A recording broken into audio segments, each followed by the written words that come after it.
Learn how to fix Windows blue screen errors on the ASUS ROG Strix G16 with proven troubleshooting techniques. This tutorial helps identify the cause and restore stable operation. So whether you're performing updates, you're getting an IRQR not less or equal message, K-mode exception not handled, kernel data in-page error, a lot of errors pertain to this problem, and we're going to go ahead and jump into what should hopefully be a pretty straightforward process, guys. And we're going to go ahead and jump right into it.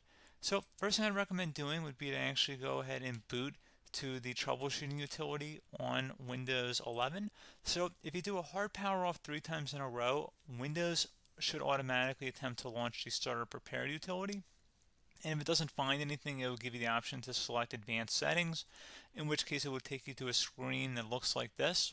Now, if it does not take you to a screen that looks like this, or you're unable to get to that, you can also download the Windows 10 Media Creation Utility, or Windows 11. They probably will make a creation utility for Windows 11 at some point.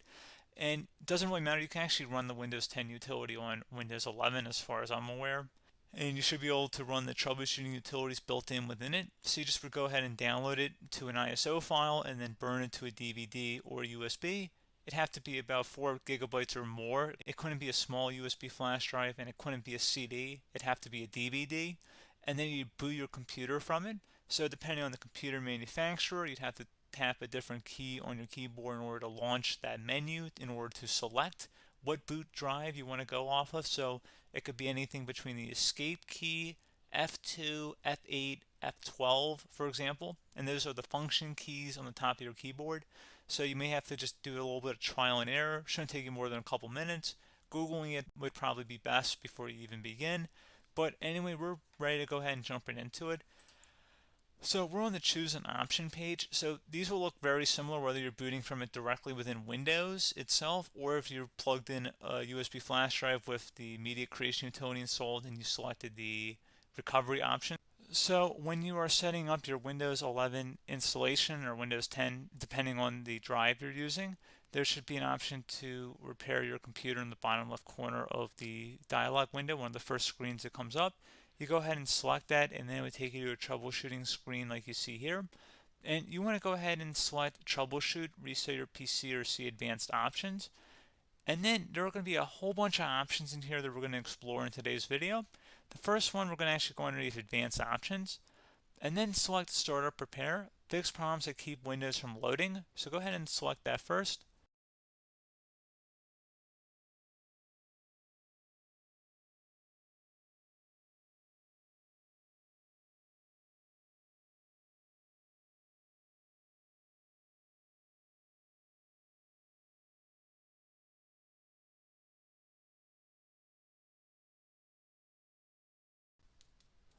Okay, so you can see it could not repair our PC. That was our first option we could try.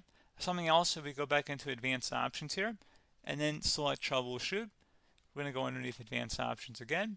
You can go ahead and actually access safe mode by selecting startup settings.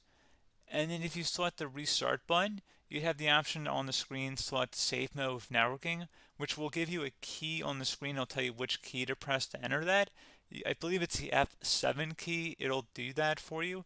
I'm not going to go over that in today's tutorial because I don't really want to go into safe mode, but you're more than welcome to attempt that by going into here and then selecting restart. Again, it'll launch another screen. It'll say what key do you want to press, and it'll give you like 7 or 8 different options, and you want to select safe mode with networking. There's also an option for a command prompt too, but that's going to be something we're going to cover later in this video, and we don't even have to go through that in order to access it. So that's why I'm not going to really push for that, because unless you know exactly what's causing the problem, you probably don't need to go into safe mode.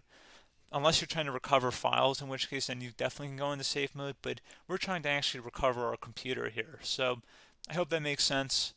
Something else we can also try here as well would be to uninstall updates, remove recently installed quality or feature updates from Windows. So if you go ahead and select that, you can uninstall the latest quality updates, which generally is the more day-to-day updates. Feature updates are the less regularly released ones, like the big ones. I would equate it to service packs in like Windows 7 and Windows Vista and Windows XP. So larger updates that occur once or twice a year at most. And the quality updates are more just a regular update. So probably obviously depend. It'll take longer if you're going to try and uninstall the latest feature update versus quality update, and maybe you don't need to go back that far. So just giving you guys a couple of pointers with that. Something else you can also look at here, and we're going to jump into the command prompt in a little bit, but you can select System Restore, which will use a restore point recorded on your PC to restore Windows. And this is something I would highly recommend here, guys. So select Next. Assuming you have a restore point saved on your computer, you go ahead and select the most recently created one, and you'll select Next, and then you'll select the drive. You shouldn't actually have to select the drive. You can scan for affected programs, but we're going to keep it all default here, and then we're going to select Finish. So once started, System Restore cannot be interrupted. Do you want to continue? I think we're going to select yes. I don't think we have anything better to do on our computer right now, so just give it a moment here to initialize. It will take a couple minutes to run, obviously depending on how large your hard drive is and how much is saved on the System Restore point. So just give it a couple minutes here.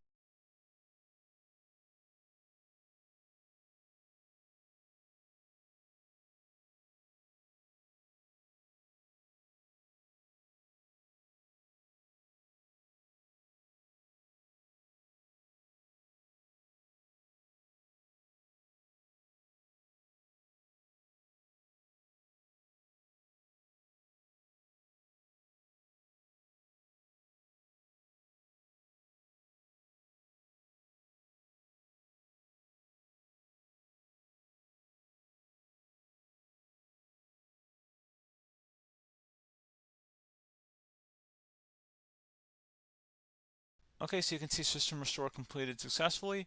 The system has been restored. Your documents have not been affected. Click the Restart button to restart your computer. Go ahead and select Restart.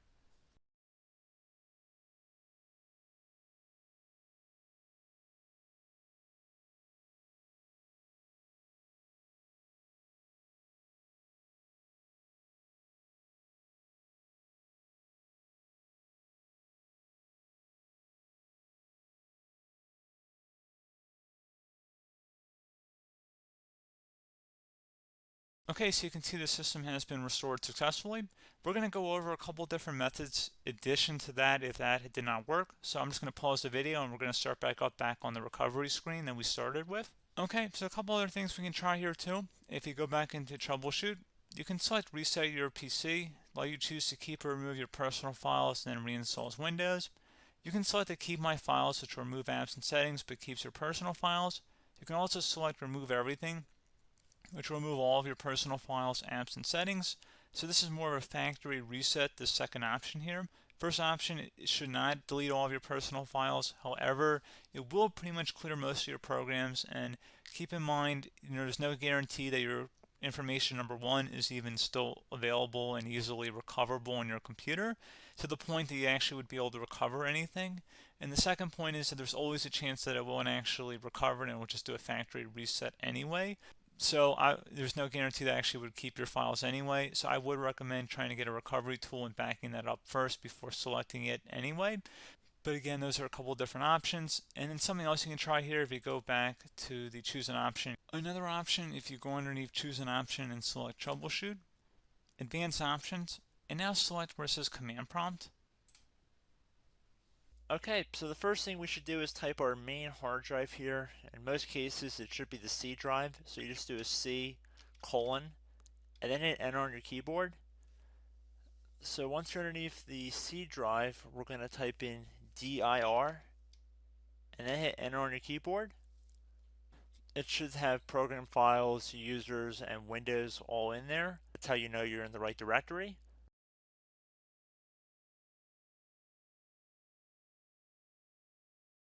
In some cases, it might be the D drive as well, so just keep that in mind.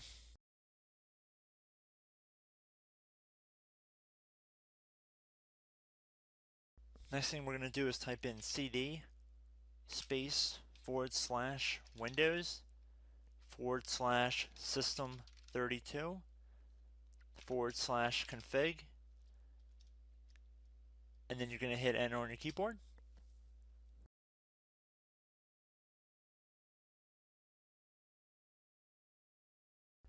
So now you're going to type md space backup.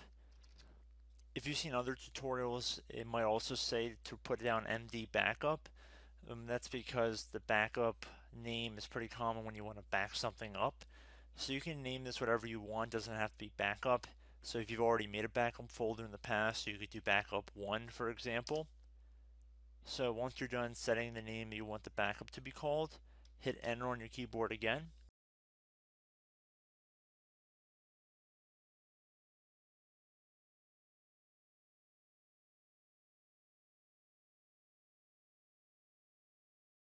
At this point you want to type copy, C-O-P-Y, space, then you want to do the star symbol above the 8 key, then do a period or a dot, whatever you want to call it, then another star sign, and then another space, and then type backup, and then hit enter on your keyboard.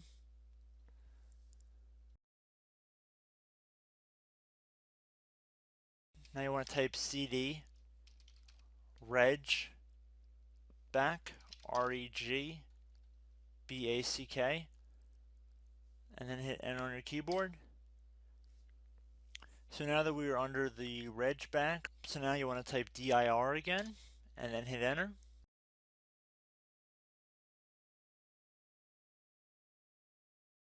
So now at this point we're going to type copy again. So copy, space, star sign, dot, another star sign, space, and then 2 dots. So we're going to type copy, space, star sign, dot, sign, star sign, dot, dot, and then hit enter on your keyboard again. So for overwrite, you want to overwrite all. So type A on your keyboard, so capital A, and then hit enter on your keyboard.